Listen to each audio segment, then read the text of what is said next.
बीते लोकसभा चुनाव में सांसद अफजाल अंसारी जहां योगी और मोदी के खिलाफ जमकर बोल रहे थे, वहीं अब चुनाव जीतने के बाद अपने एक बयान में योगी की तारीफ करते नजर आए हैं।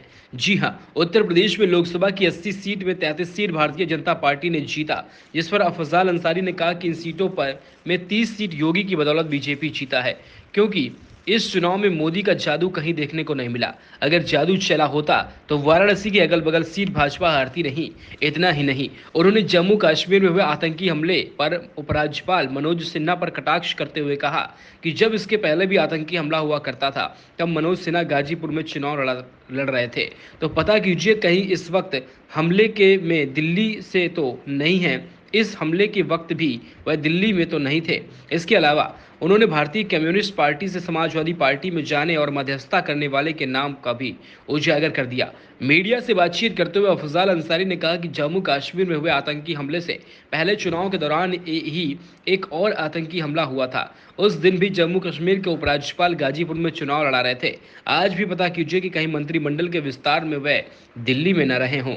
और जब उनसे बात किया गया कि इस आतंकी हमले को किस नज़रिए से देखते हैं, उन्होंने बताया कि असली काम तो देश की जनता ने कर दिया है।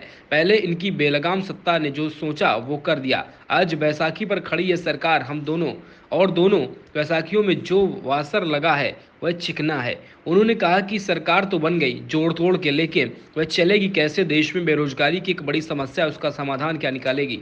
साल 2014 में के चुनाव में अन्ना हजारे के पीछे छपकर चुनाव में आए थे। उसे वक्त लोकपाल की बात हुई थी, लेकिन भ्रष्टाचार को लेकर सरकार में कोई काम नहीं हुआ, जिसका ताजा उदाहरण विजय माल्या, नीरव मोदी सहित अन्य लोग हैं जो देश का पैसा लूटकर विदेश भाग गए हैं। उन्हें कोई रोकने वाला नहीं है। इस दौरान उन्होंने कहा कि अरबपतियों का 16,000 करोड़ रुपया माफ कर दिया गया। गरीबों पर यदि 6 महीने का बिजली बिल बकाया हो तो वहां पर कनेक्शन काटने के लिए आमीन खड़ा हो जाता है। पहले भी एक आतंकी हमला हुआ था इसी चुनाव के दौरान। जिस दिन वो हमला हुआ उस दिन भी जम्मू और कश्मीर के उपराज्यपाल महोदय गाजीपुर में चुनाव लड़ा रहे थे। अब आज भी पता करिए, कहीं मंत्रिमंडल के विस्तार के अवसर पर दिल्ली में न रहे हैं। सर, देश की सुरक्षा को लेकर और जम्मू कश्मीर में धारा 370 को लेकर बीजेपी ने लगातार चुनावी मुद्दा बनाया, तो उसी बीच ये आतंकी हमला आप किस दृष्टि से देखते हैं? अरे, असली काम तो देश की जनता ने कर दिया। पहले जो बेलगाम इनकी सत्ता में जो सोचा वो कर दिया, वो कह दिया।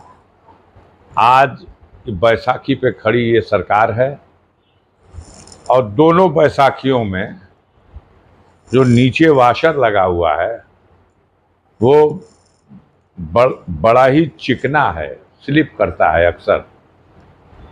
तो देखना पड़ेगा, बड़ा संभल के कदम बढ़ाना पड़ेगा। दोनों के एजेंडे को देख लीजिए और दोनों का जो विचारधारा है देख लीजिए। सरकार तो बन गई जोड़ तोड़ करके, चलेगी कैसे? देश की जनता के सामने जो समस्या है, बेरोजगारी की सबसे बड़ी समस्या, उसका समाधान क्या करेगी सरकार? जो बढ़ी हुई महंगाई है, इस महंगाई पर कैसे नियंत्रण पाएगी सरकार? जो गिरती हुई कानून व्यवस्था की स्थिति है, उसके संबंध में क्या दृष्टिकोण अपनाएगी सरकार? और सबसे बड़ी चीज़ जो इस बुनियाद में इनके थी, जब ये 14 में आए थे अन्ना हजारे के पीछे छुप करके, तो उस वक्त था लोकपाल की नियुक्ति हो और देश में भ्रष्टाचार का ये जो बोलबाला है ये सर्वदा के लिए समाप्त कर दिया जाए। लेकिन मैं नहीं समझता कि इतना बड़ा भ्रष्टाचार, इतना सीना जोरी के साथ भ्रष्टाचार और कोई कार्रवाई नहीं। विजय माल्या हो, मेहुल चौकसी हो, नीरव मोदी हो, ललित मोदी हो, सैकड़ों ऐसे नाम हैं जो उन्होंने देश के खजाने को लूटा है। कार्रवाई के नाम पे कुछ भी नहीं। सरकार ने तो हद कर दिया। अरबपतियों का 16 लाख करोड़ रुपया माफ किया और गरीबों पर अगर 6 महीने के बिजली का बकाया है तो वहां कनेक्शन काटने के लिए अमीन खड़ा हो गया। यह जो दोहरी नीति है जिसकी वजह से आज गरीब और मध्यम वर्ग का आदमी अपने बच्चों को पढ़ा नहीं सकता। अब कोई सपने में भी नहीं सोच सकता कि हम अपने बच्चों को मेडिकल की शिक्षा दिला लेंगे। 1 करोड़ से भी ज़्यादा अगर उसके मन में सपना आ जाए कि हम अपने बेटे को MBBS बना दें तो 1 करोड़ से ज़्यादा का तो फीस लग जाएगी। कोई गरीब आदमी अपने आप को, अपनी हैसियत को बेच भी देगा तो संभव नहीं है। सर, मोदी की गवर्नमेंट ने कल मोदी जी ने मंत्रिमंडल के साथ शपथ ली है। तमाम ऐसे चेहरे भी शामिल हैं मंत्री पद के रूप में जिन्होंने चुनाव ही नहीं लड़ा।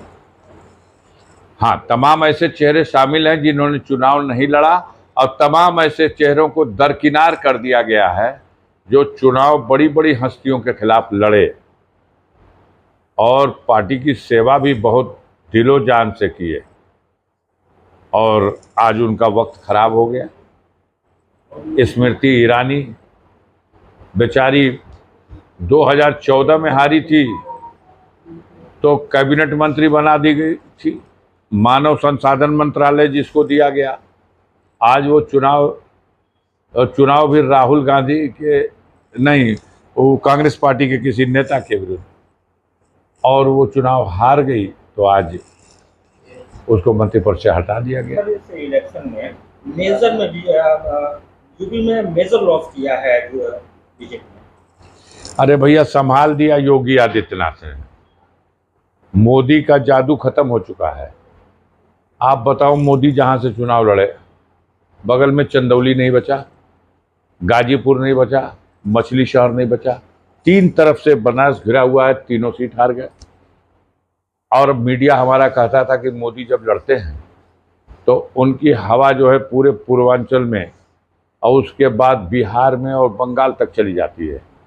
लेकिन वो तो अंतिम चरण में योगी आदित्यनाथ ने बनारस में आकर के एकदम खूंटा गाड़ करके इस बात का प्रयास कर दिया और अपने लोगों को तेज किया कि किसी भी सूरत से मोदी जी को जिता देना है।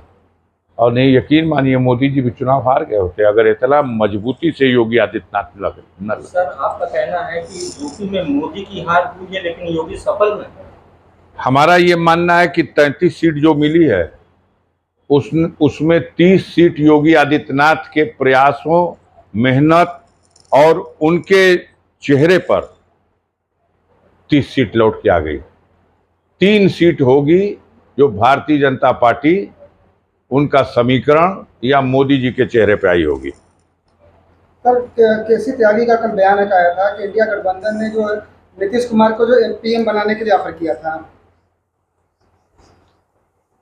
केसी त्यागी जी बहुत बड़े नेता है, मैं उनका बड़ा सम्मान करता हूं और जिसके साथ रहते हैं चट्टान की तरह खड़े रहते हैं। और एक बार एक समय ऐसा आया था जब मैं कम्युनिस्ट पार्टी से और समाजवादी पार्टी के ज्वाइनिंग का फैसला लिया था। 4 बार मैं कम्युनिस्ट पार्टी के सिंबल की हैसियत से इस क्षेत्र में चुनाव लड़ा और जीता। 1993 का चुनाव जीतने के बाद 1994 में कई राउंड की वार्ता तो हुई नेताजी के साथ, लेकिन उस वार्ता के बाद वो वार्ता सफल हुई जो वो श्री केसी त्यागी के ही बीच की मध्यस्थता हुई थी। उस वक्त क्या